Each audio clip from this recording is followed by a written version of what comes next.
Welcome to Beyond the Badge.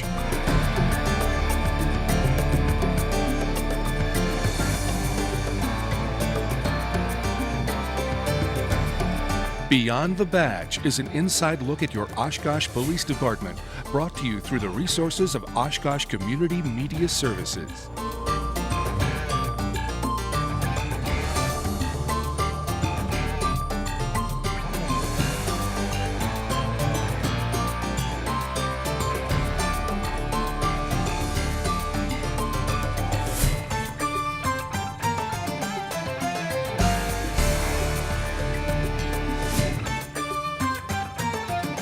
Hello and welcome to this edition of Beyond the Badge. I'm Joe Nichols. On today's show, we'll be talking with Oshkosh Police Auxiliary Captain Vicki Schrader about the Auxiliary Police Program, and later we will be talking with Sergeant Matt Harris and Shauna Russell about the Adult School Crossing Guard Program. We welcome all of you watching us on City Cable 10 and those of you listening to us on 101.9 WOCT. Vicki, I'd like to welcome you back to the show. Thank you for inviting me back. Yeah, thank you for coming on. And for those that don't know you, please tell us a little bit about yourself. Well, my name is Vicki Schrader. I work at 4 Imprint during the day. I handle the safety, security, and project management there.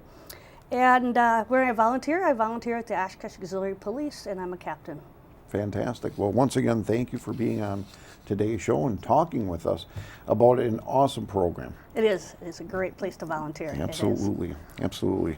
And can you please tell us a little bit about the history of the Oshkosh Auxiliary? Sure.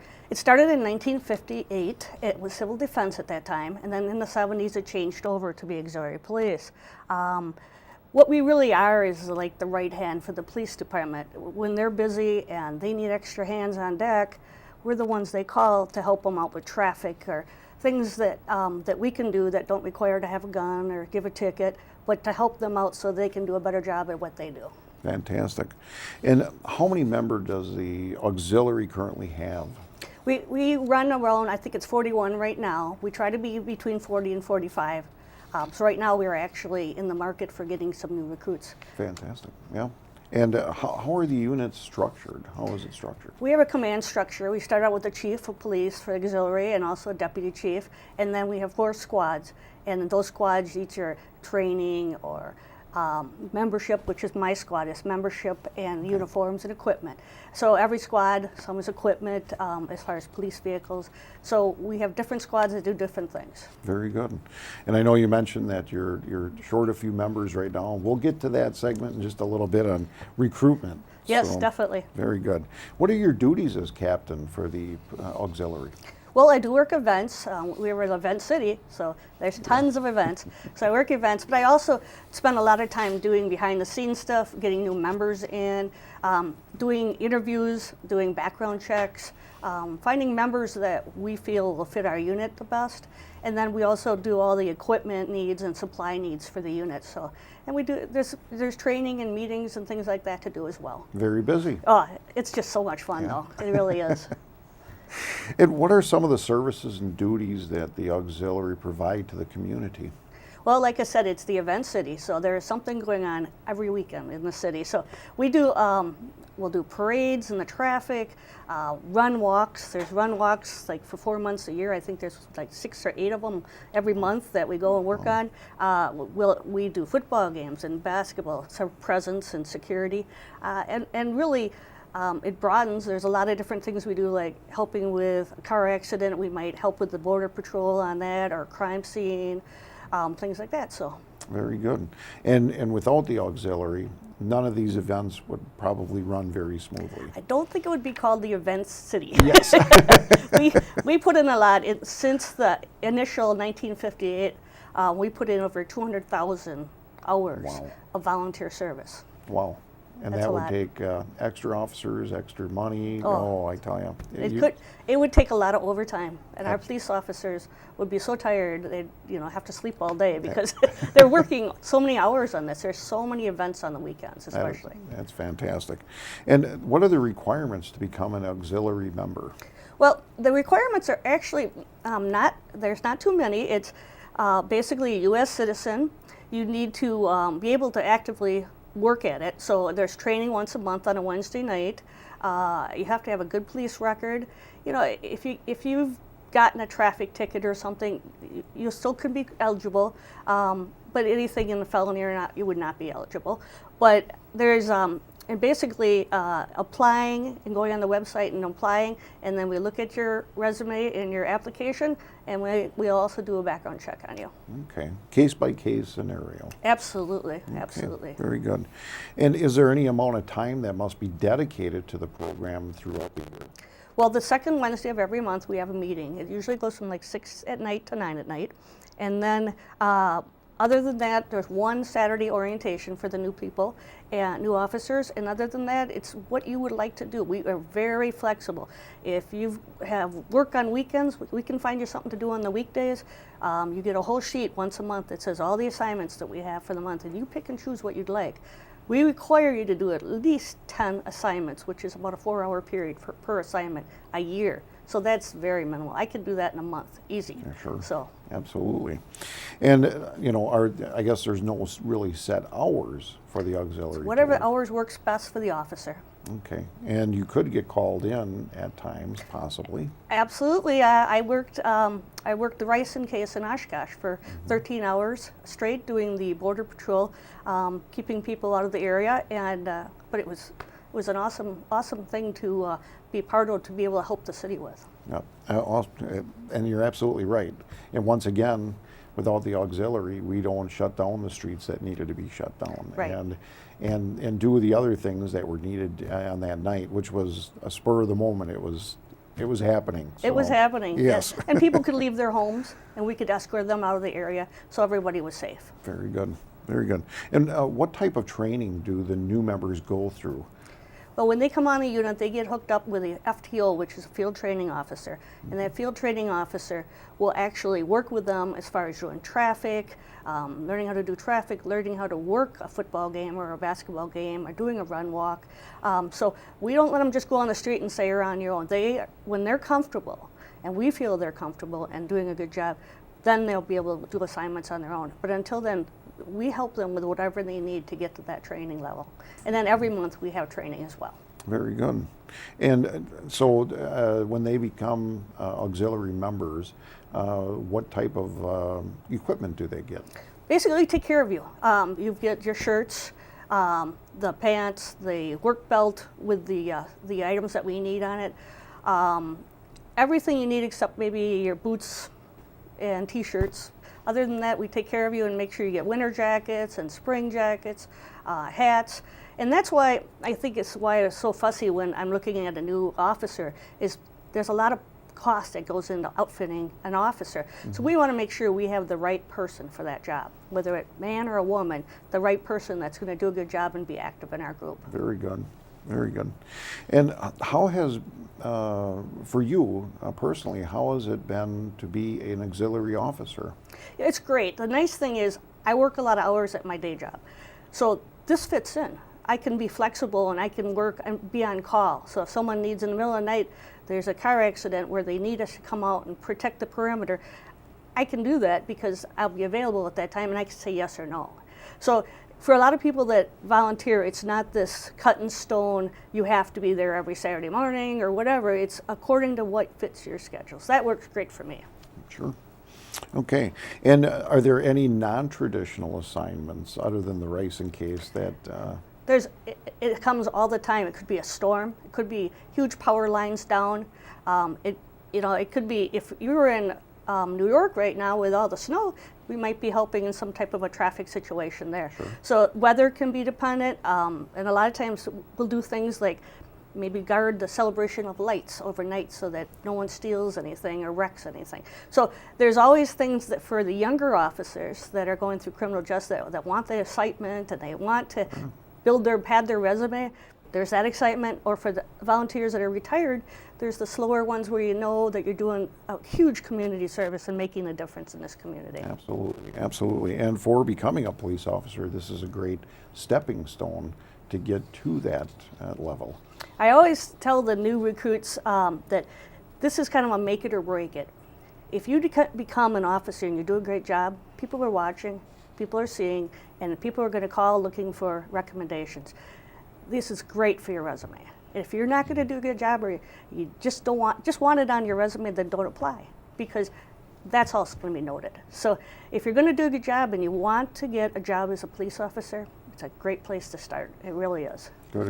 And we have a very good success rate of our officers that want to become police officers that actually do. It's kind of like the mother thing in me, is that I brought them on and now they're graduating to be a police officer, so it feels good. You know, it really does.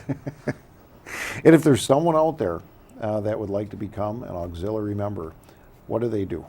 Well, you go right on the Oshkosh Police Department website, and we have their Oshkosh Auxiliary Police is right on there, and an application is, you can fill out right there. Fantastic. And then I will find it and we'll get it taken care of. Fantastic. But we are definitely looking for 5 officers right now, so and we don't bring them on that often, so. Very good. And Great. it's up on the screen right now how to get to the auxiliary website. Great. And hopefully everyone, you know, that is interested in it and qualifies will put in their application, because it is a fantastic program, you know, that assists the community of Oshkosh. And I just think that, you know, I always say that without the auxiliary, police officers and the event city does not take place. Right. And Very they can be good. anywhere from 18 years old to 100. And we have all ages and ranges, and some people that are even slightly handicapped, and it works out perfect. Fantastic. Well, Vicki, thank you so Thank very you. much for being on today's show. Really appreciate you coming in and giving us this information on the Thank you. auxiliary. You're very welcome. And we'll be right back with Sergeant Harris and Shauna Russell after this short break.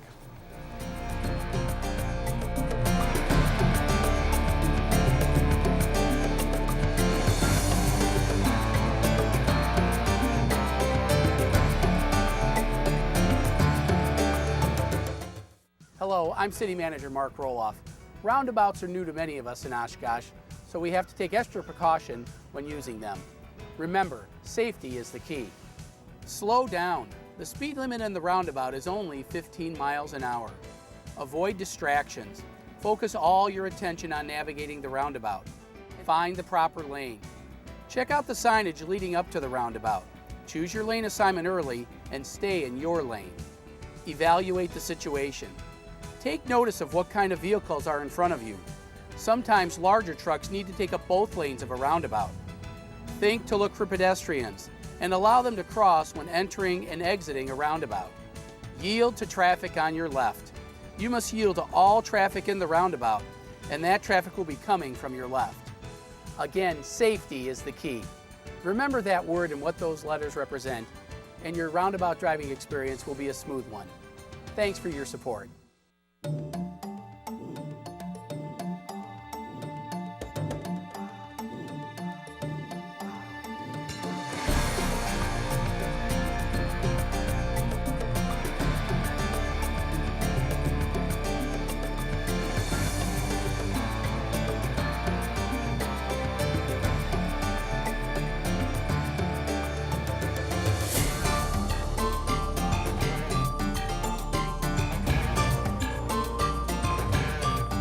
Welcome back to Beyond the Badge. We are here with Sergeant Matt Harris, who's a supervisor for the crossing guards, and also Shauna Russell, who is a crossing guard for the city of Oshkosh. Matt and Shauna, welcome to the show. Thank you. Thank you very much for being on today. Matt, we're going to start with you. Can you please tell us a little bit about yourself? Yep, I'm the Special Operations Sergeant for the Police Department. Some of my duties, I do the special event planning for the city, oversee the crossing guard program, the CSO program, and obviously that's why we're here today with the crossing guards. Absolutely. Very good. And Shauna, thank you for coming on today's show. Can you please tell us a little bit about yourself? I'm a mom of 3. I very actively volunteer in the community with several different organizations, including the Auxiliary Police. Fantastic. And I'm a crossing guard. Fantastic. Well, thank you both for being on today's show. And Matt, how many adult crossing guard locations are there? We have 18 locations throughout the city, so that's 18 full-time crossing guards Monday through Friday, mornings and afternoons. And then we usually run about, currently we have 6 substitutes, so if there's a sick crossing guard or somebody's on vacation, has a doctor's appointment, those substitutes are kind of on call to fill in. Fantastic. And you are the supervisor Yep. of the adult crossing guards. What do you see the most frequent challenge for the crossing guard program? I'll give you two of them. One for me is a challenge and one for them. Mine would be staffing in a sense of, we have 18 positions, things come up, people have vacations, they're sick. So just to make sure those are filled all the time, because if there's ever a spot that's not covered by a crossing guard due to scheduling error or due to somebody not waking up on time or something, we know about it. The parents will call, we'll get a patrol officer out there to cover it. So that's one of my things, just making sure they're always covered. So from a staffing standpoint, as I'm sure Shauna can tell you, then the other issue is probably traffic. Motorists who don't pay attention, who disobey the school zone speed limit, who hit our cones that are in the roadway. So just that element of safety then for our crossing guards, making sure they're safe. Fantastic, yeah, and traffic is the biggest problem Yep. in the city of Oshkosh, as we all know. So we get this question quite a lot at the police department, but when is the 15-mile-per-hour speed limit zone in effect in a school zone? To answer that, I had to pull out the state statute. Fantastic. But if anybody wants to look it up, it's 346.57, parent 4, parent A, and then also parent B. Basically what it says, it's 15 miles an hour when it's posted when passing a schoolhouse at the times when kids are going to or from school or are playing within the sidewalk area. And then it's also when a child is present, when a school crossing guard is in the crosswalk, or if there isn't a crosswalk there, if they're in the roadway area. And then also if they're out there placing any temporary sign or device. So like, for example, we use cones. If the crossing guard is out there putting that in place, that's when that would be in effect. So the big thing is if the crossing guard's in the roadway, if the children are present in that area, 15 should be obeyed then. Very good. And if you see the crossing guard, maybe that's just an automatic sign that, hey, Yeah, slow down. let's slow down, because you Yep. don't know, kids will act, very quickly Yep. and may just run out into the road. Exactly. So, and Shauna, what are your responsibilities as a crossing guard? Well, my top priority is making sure that the students get across the street safely.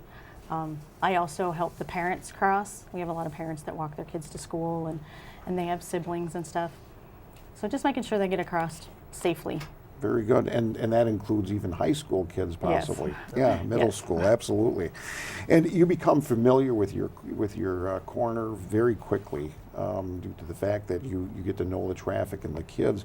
What is your biggest concern while crossing the children? Inattentive drivers. Okay. There's a lot of times it's amazing how many people are on their cell phones when they're driving by the schools and don't see the kids. Because you do have the kindergartner that will run out into the street quickly, and you have the driver that's on his cell phone and don't see that kid. Yep. So that's a big concern of mine. Okay, and it is a safety issue that, we all have to work at this together. It just can't be, one person saying, you got to stop. They've got to be paying attention as well. And are the children alert to varying traffic conditions? Some of the older students, the 4th and 5th graders, they're aware of some of the basics. They'll look left and look right, but they still don't watch, like, for the person making the right-hand turn as they're coming off the sidewalk. All right, and that's a great point, because even if the driver, thinks that they're doing 15 miles per hour, or is going slow enough, they still have to be, vigilant Yes. to what can actually happen in those areas. And how about the weather? I know that the weather is beautiful this time of year, and it's cold out there. But how does that affect drivers' behavior? Most of the drivers will slow down when it's, snowy or rainy or icy or whatever. But then when we have the nice sunny days and it's clear, they tend to drive faster. Oh, really? Yeah. Okay. It's almost like they're in a hurry to get somewhere. Yeah. Well, they got to enjoy the weather while it lasts. And Matt, how do those watching or listening to today's show apply for an adult crossing guard position? Yep, it's all online. If you go to the city's website, upper left-hand corner, there's a tab that says I want to, and then there's a tab that says apply for, and then there's a tab that says job openings. That'll open all the available job openings in the city, and typically it is posted on there for crossing guards, kind of an open active recruitment. A couple times a year when we have a vacancy, we might pull those applications in and contact you if your application is there. So we encourage people to put an application out there, and then when we do have vacancies, your application's already on file. Very good. And so once somebody applies, what is the process after the application if they do get called? Yep, when we have those vacancies, we'll invite them in for an interview, sit down and ask a couple questions about themselves. If they pass that interview, we'll do a background check on them to just make sure they're fit to be a crossing guard, and then we'll also do some training on how to be a crossing guard, the safety measures that you take to be a crossing guard. Okay, very good. And they get equipment as well? Yep. Okay. We give a traffic vest, the stop sign, flashing lights if we have them available, and then also a cone to put out in the roadway. And depending on what location, if we give a couple cones, depending on what the intersection is like. Very good. And Shauna, you went through the process. What was it like? It was pretty simple. You fill out the application and they check your references. They really do check them. And then they call you in for an interview. The interview for me probably wasn't typical because I knew both of my interviewers and I had already worked with them. So it was more like having a casual conversation with them where you're getting to know somebody and they're just asking you questions. Very good. And the process is pretty laid back. For we don't make you run a two-mile run or anything like that, or cross a bridge with on a rope or something. But it's a great program, and without you out there, watching the kids and protecting them, it would be dangerous for each one of them. Because I think every intersection in Oshkosh, really, you have to pay attention, especially in the school areas. And you're very dedicated, obviously, to your post, and we know that you take great pride in your job, okay? And we thank you for your service. But please tell us what the Crossing Guard program means to you. Well, community is very important to me. I like to give back to my community, and the Crossing Guard program is another way for me to give back and help out. Very good. And how long have you been an auxiliary member? 3 years. 3 years, and that's pretty rewarding too. Yes. Okay, very good, very good. And once again, Matt, I just want to go through the process in regards to. I know that you're looking for, there's always an ongoing application cycle, and if they have questions, is there somebody that they can contact? Yep, they can contact me directly. My office number is 920-236-5083. My email address is also on the police department website, so feel free to contact me in any way or stop in at the front desk, ask them I'm working. I'd be more than happy to have a conversation with you just to give you more information about the program. Fantastic. Well, that's awesome, and thank you so much for the information. Shauna, thank you for being on today's show. Matt, thank you. And we're going to be right back after this short break.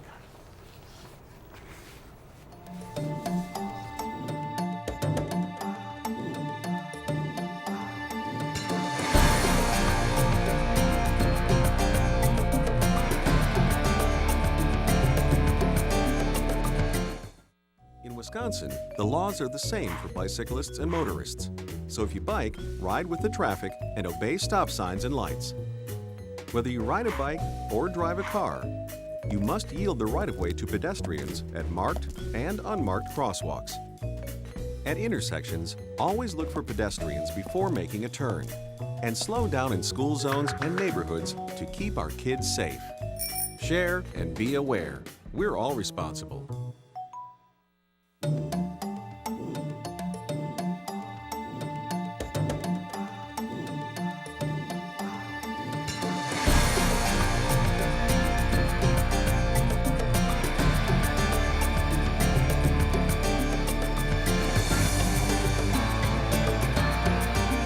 Welcome back to Beyond the Badge. We thank Auxiliary Captain Vicki Schrader, Sergeant Matt Harris, and Shauna Russell for being on today's show. We thank all of you for watching and listening to us on today's show. If you missed the show or would like to watch it again, you can go to www.oshkoshcommunitymedia.org and you can watch that show once again. You can also check out the Oshkosh Police Department's website at www.oshkoshpd.com. Many of your questions can be answered by visiting this site, and you can get to know us before you need us. We'd like to remind everyone about ice safety out on the lakes and rivers in the area. Remember that ice conditions can change in a moment's notice.